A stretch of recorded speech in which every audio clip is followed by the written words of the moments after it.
जय हिंद दोस्तों, मेरा नाम ब्रिजनंदन कुमार है। आप सभी को स्वागत करता हूं स्टडी रिसर्च लर्निंग पॉइंट पे। चलिए, आज हमने 10 क्लास का एक और कहानी लिया है, जिस कहानी का नाम है नन्हा संगीतकार। ठीक है ना। इस कहानी के बारे में आज हम समझेंगे और याद करने की कोशिश करेंगे। ठीक है। चलिए, इस कहानी के लेखक हेनरिक सेंकेविच है। ठीक है ना। हेनरिक सेंकेविच कहाँ के रहने वाले हैं? पोलैंड के, यानी पश्चिमी देश। ठीक है ना। यूरोपीय महाद्वीप के रहने वाले हैं। तो जितने ये जो इस कहानी में जितनी घटनाएं सब पश्चिमी देश के बारे में, पोलैंड के ही रीति रिवाज से यहाँ पे कहानी में दर्शाई हुई है। ठीक है ना। तो बात करेंगे लेखक के बारे में। लेखक कौन है? हेनरिक सेंकेविच।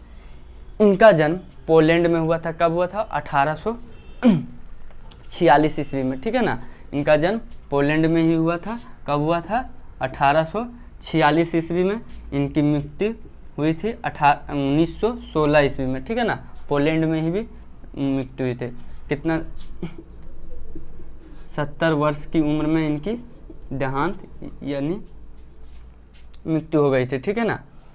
अपना देह त्याग दिए थे, प्राण त्याग दिए थे। अब इनकी कुछ महत्वपूर्ण उपन्यास है, उसको देख लेते हैं। ट्रिलॉजी, यह 3 उपन्यास का क्रम है। ठीक है ना। 3 उपन्यास है। पहला है विथ फायर और दूसरा है स्वेडस तथा पेन माइकेल। ठीक है ना। फिर इसके बाद ये चौथा हो गया विदाउट डागमा। फिर उसके बाद हो गया चिल्ड्रन ऑफ द सियोल। उसके बाद हो गया लेट अस फॉलो हिम। उसके बाद इन वेन आदि। ठीक है ना। ये सब इनकी क्या थी? उपन्यास थे। ठीक है ना। महत्वपूर्ण उपन्यास थे। ठीक। और इनकी जो प्रसिद्ध रचना है वो क्या थी? को वेडिस। ठीक है ना। जो कि 1896 ईस्वी में लिखा गया था। ठीक है ना। यह रचना इतनी काफ़ी हुई कि पूरे इंटरनेशनल लेवल पे बहुत ही काफ़ी प्रसिद्धि मिली। ठीक है ना। इस कहानी को लगभग कितने 60 है ना 60 भाषा में अनुवाद किया गया। कि ये सोच लीजिए कितना प्रचलित होगा, है ना। वो भी उस समय, कब? 1896 ईस्वी में। ठीक है ना। अभी तो सोशल मीडिया, बाप रे बाप, पूरा दुनिया ही देख लेगा। ठीक है ना। तो कितनी 60 भाषा में प्रकाशित अनुवाद हुई थी। ठीक है ना। ये कोवेडिस इनको ये बहुत ही ये पोलैंड के ये प्रथम ऐसे व्यक्ति थे ये पोलैंड के प्रथम ऐसे व्यक्ति थे जिनको नोबेल पुरस्कार मिला था। ठीक है ना। नोबेल पुरस्कार मिला था। कब मिला था? 1905 ईस्वी को, है ना। 1905 ईस्वी को नोबेल पुरस्कार था। अच्छा ठीक है, आपसे एक क्वेश्चन रहेगा कि इंडिया का यानी भारत का प्रथम नोबेल पुरस्कार पाने वाले व्यक्ति कौन थे? आपका क्वेश्चन रहेगा। ठीक है ना। दूसरा मैं बता देता हूँ, सीवी रमन थे। ठीक है ना। दूसरा थे जो कि सीवी रमन। कब मिला था? 1930 में मिला था, भौतिकी के क्षेत्र में। ठीक है ना। भौतिकी के क्षेत्र में मिला था। ठीक है। सीवी रमन। ठीक है ना। खैर छोड़िए, लेकिन ये कमेंट में ज़रूर लिखिएगा कि हम लोग के भारत के प्रथम नोबेल पुरस्कार पाने वाले व्यक्ति का नाम क्या था, और वर्ष भी लिख दीजिएगा कि कब। हिंट्स दे देता हूँ, वर्ष था 1913। ठीक है ना। इसमें मिला था। ठीक है। तो चलिए, हमने देख लिया कि हेनरिक सेंकेविच पोलैंड के प्रथम व्यक्ति थे जिनको नोबेल पुरस्कार मिला था, प्रथम व्यक्ति थे। चलिए, अब नन्हा संगीतकार के कहानी के जो लेखक थे उनके बारे में हमने जीवनी परिचय थोड़ा देख लिया। अब आते हैं कहानी को स्टार्ट करते हैं। कहानी पोलैंड के छोटे से गांव से स्टार्ट होती है। ठीक है ना। यहाँ पे एक माँ अपने बेटे को जन्म दे रही होती है, तभी पूरे गांव वाले इकट्ठे हो जाते हैं। ठीक है ना। तो बच्चा जब जन्म लेता है तो बेहद कमज़ोर और दुर्बल रहता है। ठीक है ना। बहुत कमज़ोर और दुर्बल रहता है, देखने जैसे लगता है कि बचेगा नहीं। ठीक है ना। तो पड़ोसी इकट्ठा हो जाते हैं, और इकट्ठा होने के बाद सब अपने अपने भविष्यवाणियाँ करने लगते हैं कि ये बच्चा नहीं बचेगा, बहुत कमज़ोर है, पतला दुबला है, नहीं बचेगा। माँ भी नहीं बचेगी। मतलब दोनों उसी कंडीशन में रहते हैं कि दोनों को दोनों स्वर्गवास हो जाएंगे। ठीक है ना। नहीं बचेगा। तो उसी में एक बुजुर्ग महिला रहती है, मतलब तजुर्बेदार, जिसको ज़्यादा ज्ञान होता है, जो लुहार की पत्नी रहती है। ठीक है ना। लुहार, लुहार की पत्नी रहती है, वो बोलती है तुम ऊपर जाने की तैयारी करो, तुम चुपचाप सोए रहो, मैं अभी पवित्र मोमबत्ती लाती हूँ, जलाती हूँ। तो उसके बाद फिर बोलता है ये बच्चा नहीं बचेगा, इसको बिना नामकरण किए मर जाएगा। पोलैंड यानी पश्चिमी देशों में, यूरोप के देशों में नामकरण करने से पहले ही अगर कोई व्यक्ति मर जाए, कोई बच्चा मर जाए, तो बहुत ही अशुभ माना जाता है। ऐसा माना जाता है कि उसकी आत्मा को शांति नहीं मिलेगा, वो उसकी आत्मा हमेशा तड़पता रहेगा, यहाँ वहाँ तड़पता रहेगा। इसलिए कहती है जाओ जल्दी से किसको, पादरी को बुलाओ, ठीक है ना। जैसे हम लोग का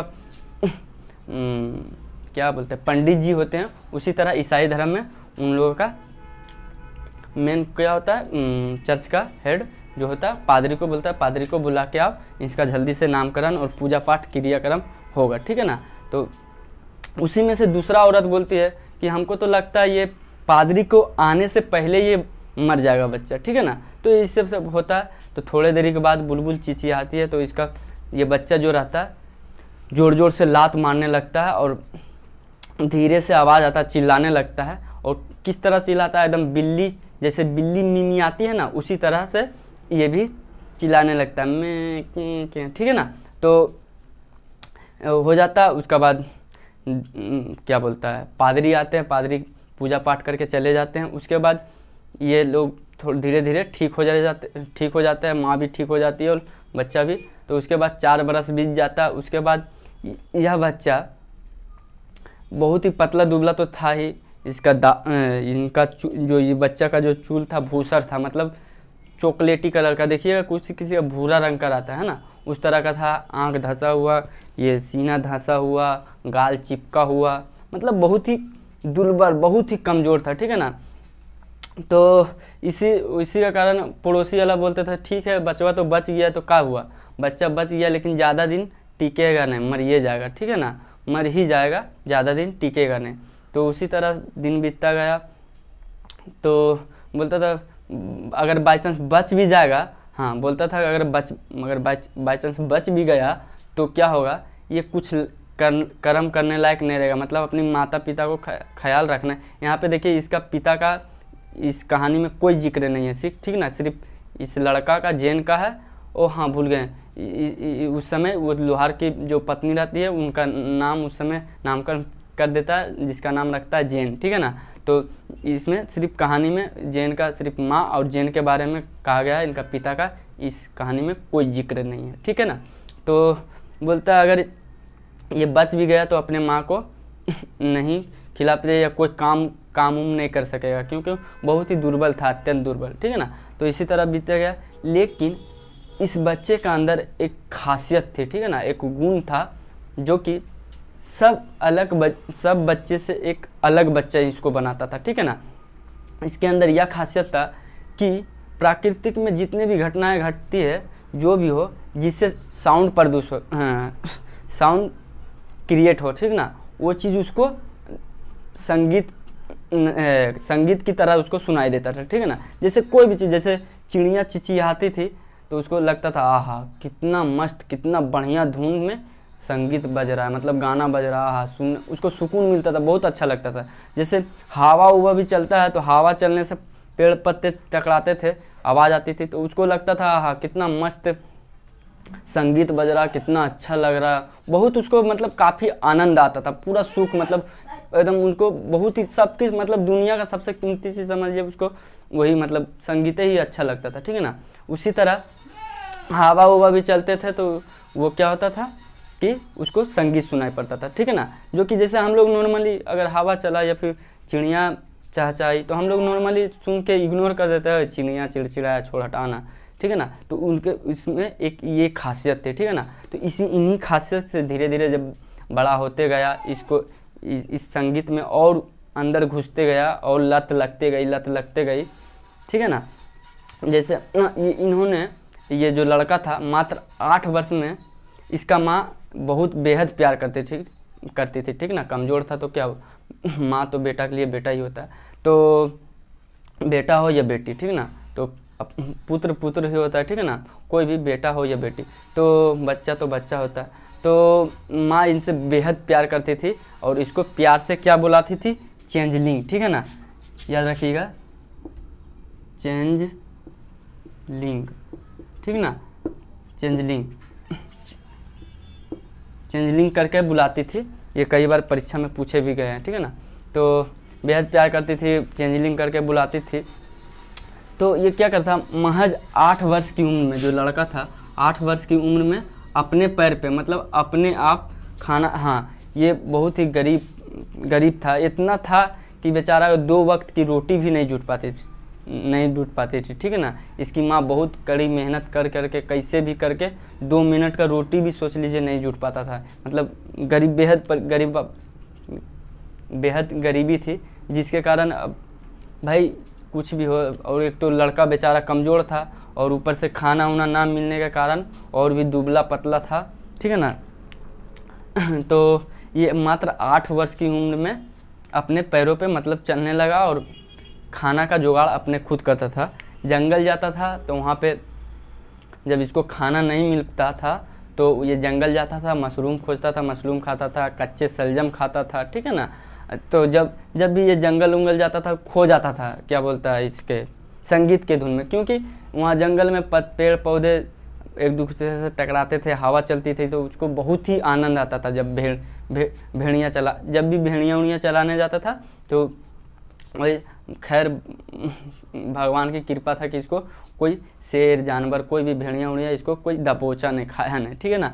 तो जब ये जंगल जाता था तो बैर उड़ तोड़ता था, सब कोई तोड़ उड़ के लाता था, घर उड़ सब खाता था। ये बेचारा जाता था बैठ तोड़ने, आराम से आहा सुनने लगता था संगीत। मतलब ये अजीब टाइप का, मतलब पूरा इसका जो था ना अंदर से, क्या बोलता है, जितना भी था वो सब संगीत के प्रति ही उसका लगाव, बहुत ज़्यादा लगाव था, ठीक है ना। तो ये बैर तोड़ के नहीं लाता था, घर भी आता था तो मम्मी को तोतला का आवाज़ में बोलता था, मम्मी आज कितना मज़ा आया, पूरा अच्छा धुन था, बहुत बढ़िया मज़ा आता था। मतलब तोतला टाइप के बोलता था, ठीक है ना। तो माँ बोलती थी अच्छा ठीक है बेटा, आओ बताते हैं कितना संगीत और कितना बढ़िया धुन था, आओ। आती है तड़ाम तड़ाम, हाँ माँ प्यार भी बहुत करती है, ठीक है ना। तड़ाम तड़ाम थड़म धुड़ुम, जिधर तिधर दिल्ले है, ठीक है ना, पूरा मारती है, ठीक है, माँ को, सॉरी बच्चा को, उसकी माँ। तो फिर वो जो बच्चा बोलता ठीक है माँ, कान पकड़ के बोल रहे हैं अब से कल से नहीं होगा, ठीक है ना, हम कल से नहीं करेंगे। फिर छोड़ देती थी और प्यार भी करती थी। तो फिर दूसरा दिन से फिर उसका वही नौटंकी, वही खेला। जब भी जाता था उतना बेचारा मार खाने के बावजूद, उतना वैसी कमज़ोर था, मार खाता था, और ये फिर भी अगला दिन से वही काम, फिर आराम से जाता सुनता था, ठीक है ना। तो इसी तरह से हुआ। तो एक शराब खाना जो होता है मधुशाला, शराब खाना का पास जाता था, और शराब खाना में गाना संगीत बजता था, ठीक है ना। ये क्या बोलता है, पियानो बजता था, पियानो बजता था, गिटार उतार बजता था, बैलून का आवाज़ आता था। ये क्या करता था, दीवार में आराम से सट के कान लगा के सुनता रहता था। आहा, किसी से कुछ मतलब ही नहीं, आराम से चुपचाप सुन रहा, आहा कितना मज़ा आ रहा। मतलब ये संगीत के प्रति बहुत ही काफ़ी एकदम लत इसको लग चुकी थी अब। और ये अथी भी था, सोच लीजिए इतना अथी हो गया था कि ये अपना खुद का एक वायलिन बनाना चाहता था, जो कि सरंगी बनाया। उसने क्या किस चीज़ का सरंगी बनाया, उसने एक काठ का फलक जो होता है, काठ लिया, उस पर काटी उटी मार के, मतलब, और जो एक तार होता है ना सरंगी में, वो तार किसके रूप में प्रयोग किया था, वो घोड़े की बाल को बांध के, घोड़े के बाल है ना, जो घोड़ा का बाल को बांध के सारंगी बनाया था, और वो बजाता था, ठीक है ना। सारंगी देखिएगा, सर्च कर लीजिएगा, नहीं पता है तो देखिएगा, गांव एरिया में बजाता है ऐसे करके। अरे देखिए ना कौन फिल्म, हाँ ये सनी देओल वाले फिल्म में देखे होंगे, ये क्या बोलते हैं उनको, जो पाकिस्तान जाता है, उड़ जा काले कावा तेरे, जो बजाता है वो वाला, उसी को सारंगी बोलता है, ठीक है ना। एक बार सर्च भी कर लीजिएगा, नहीं पता तो। वो सब वही सारंगी बनाया था, और वो बजाता था और सुनता था। आवाज़ किस तरह से निकलता था जानते हैं, भिनभिनाती हुई मच्छी, जो भिनभिनाता ना मच्छी, मच्छर का तरह, कीड़ा मकोड़ा की तरह आवाज़ निकलता था। फिर भी सोच लीजिए उतने गंदे आवाज़ में भी आहा, उसको बहुत सुकून मिलता था, बहुत मज़ा आता था, ठीक है ना। उसका लिए समझ लीजिए दुनिया का कितना भी पैसा, सबसे महंगा सामान उसका वायलिन ही समझिए वो मानता था, ठीक है ना, संगीत को ही मानता था। तो वो क्या बोलता है बनाया था वही सुनता था। तो एक दिन क्या हुआ, उसी गांव में एक बड़े घर था, ठीक है ना, अमीर व्यक्ति था, जो कि उनका आधा परिवार इटली में भी रहता था, ठीक है ना। तो वो जो घर था वो बहुत बड़े घर था, उसमें नौकर चाकर भी रहते थे, ठीक है ना। तो उसमें से जो एक नौकर था उनका पास वायलिन था, ठीक है ना। वो अपने प्रेमिका को कभी खुश करने के लिए, प्रेमिका और मालिक को खुश करने के लिए कभी कभी बजाया करता था, ठीक है ना। तो और वो हमेशा वायलिन जो रहता है वो हमेशा जो दीवार रहता है दीवार के सामने टांगा रहता है, ठीक है ना, हमेशा खिड़की के सामने टांगा रहता है दीवार पे, ठीक है ना, खिड़की के सामने नज़र आता है बाहर से। तो क्या होता है, एक दिन इस पे नज़र पड़ता है जेंको को, ठीक है ना, जेंक, हाँ, इसको जेंको इसलिए नाम रख दिया था क्योंकि इसका एक और नाम जेन तो नाम था, माँ चेंजलिंग करके बुलाती थी, और गांव वालों ने इन्हीं के हरकत के कारण ये हमेशा संगीत में डूबा रहता था, तो इसका नाम ही रख दिया था संगीतकार जेंको, ठीक है ना, संगीतकार जेंको इसका नाम रख दिया था, ठीक है ना। तो ये जेंको जो था, अचानक जेंको का ध्यान इस पे पड़ा, वायलिन पे, हाँ कितना सुंदर है। इसका एक चाह थी कि काश मुझे एक वायलिन मिल जाता, मैं भी बजाता, छूने का एहसास होता, मुझे बहुत अच्छा लगता, ठीक है ना। तो ये देख लेता है वायलिन को, और जब वायलिन को देखता है एकदम रोशनी पड़ता है, एकदम चमचमाता है, बहुत ही अच्छा, जैसे लगता है का जादू का कोई छड़ी हो, एकदम मतलब ये पूरा खुश हो जाता है, एकदम देखता है हाँ कितना मज़ा। अब सपना देखने लगता है, काश मेरा पास रहता, हम बजाते छूते ऐसे ऐसे, ठीक है ना। तो वो चीज़ देख के एक दिन मन बनाता है, वो सोचता है कि जाए छुएं, ठीक है ना, बजाएं, कोशिश करे। तो क्या करता है, एक दिन निहारते रहता है टुक टुक, ठीक है ना। तो क्या करता है, जब वो ढूकने वाला रहता है ना, तो उसको मन में, ढूकने से पहले उसके मन में दो ख्याल आते हैं, जाएं कि नहीं जाएं। देखिए आप भी जब भी कभी कुछ गलत निर्णय ले रहे होंगे, तब आपके मन में, आपका मन दो तरफ चल जाता हो, एक तरफ हाँ एक तरफ ना, ठीक है ना। तो उसका मन बार बार कर रहा था जाएं कि नहीं जाएं, जाएं कि नहीं जाएं, मतलब वो कंफ्यूज था। तो यहाँ पे कवि जो लेखक है, लेखक एक कौवे, ठीक है ना, लेखक कौवा और बुलबुल, ठीक है ना,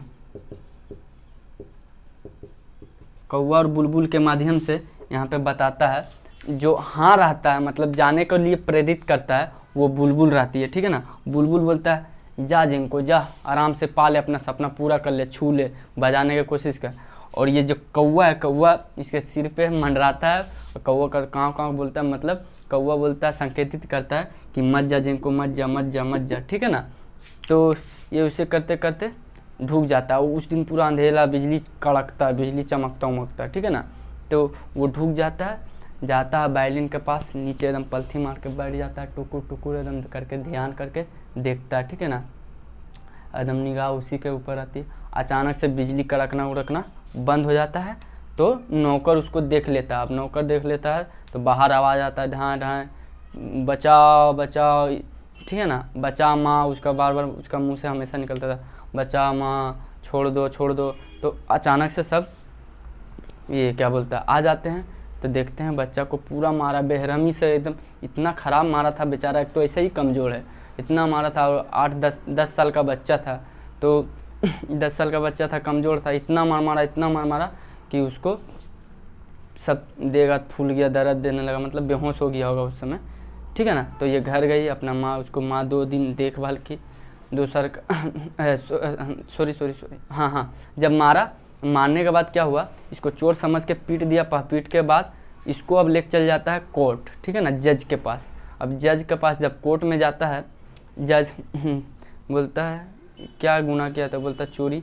फिर जज देख के चौंक जाता है, अरे अभी बच्चा को हम, एक तो पहला नंबर बच्चा है, 10 साल का बच्चा को हम क्या सजा दे, ऊपर से अपना पैर पे सही से खड़ा नहीं हो पा रहा है, लग रहा है कब गिर जाएगा, मतलब बहुत ही अत्यंत कमज़ोर था, सीना धंसा हुआ, आँख धंसा हुआ, गाल चिपका हुआ, देख के मतलब लग नहीं रहा था कि अजीब। तो वो सोचा कि क्या इसको सज़ा देंगे, इन्हीं चौकीदार को ही बोल देते हैं कि इसको बिना चेतावनी को थोड़ा बहुत 2-3 बेट मारो, उसका बाद अपने आप सुधर जाएगा, डर जाएगा, फिर नहीं करेगा। तो वही चौकीदार को बोलता है कि इसे ले जाओ और कोड़े मारो, ज़्यादा नहीं, थोड़ा बहुत मार देना बिना चेतावनी के, ताकि इसको सबक मिल जाए, अगला बार से ये चीज़ ना करे, ठीक है ना। तो ये क्या करता है, चौकीदार तो मोटा बुद्धि वाला रहता है, दिमाग तो रहता नहीं, कम बुद्धि रहता है। उसको बिल्ली का बच्चा का तरह ऐसे कंधा, ये जो है ना कब्जा कब्जा ऐसे करके कंधा उसका पकड़ के घसीले लेके जाता है, पूरा पिटाई करता है, इतना मारता है, इतना मारता है, मार मार के अधमरस कर देता है, ठीक है ना, पूरा ये कर देता है। उसके बाद क्या होता है, उसको बहुत ख़राब से, ऐसे ही तो कमज़ोर है बेचारा, वो उतना ख़राब मारेगा तो मरेगा नहीं। जज इसीलिए से छोड़ दिया था, काम इसको सज़ा दे। इतना मार मारा, इतना मार मारा कि 2 दिन बेचारा अपना घर में बिस्तर पर लेटा पड़ा रहा, उसकी माँ देखभाल करती रही। जब 2 दिन के बाद जब सोया तो सोते सोते उनकी मृत्यु हो गई। तो मरने के समय, उस समय भी बोल रहा था जिन को, माँ हमको स्वर्ग में भगवान मुझे वायलिन देगा। तो माँ पूरा रो रही थी, बोला हाँ हाँ, बस मृत्यु हो जाता है उसका। मरने के बाद भी वो बोलता है माँ मुझे स्वर्ग में वायलिन मिलेगा ना। माँ पूरा रो रही थी, अंदर से एकदम फूट फूट के, एकदम अजीब टाइप का पूरा रो रही थी। अंदर से ज्वाला था कि हाय एक ही वो था, चल गया बेचारा। तो वही बोलता है माँ वायलिन देगा, बोलता है हाँ, बस खाली बोलती हाँ ज़रूर, बस इतना ही बोल के निशब्द रहती है। उसके बाद यहाँ पे दर्दनाक कहानी ख़त्म होता है।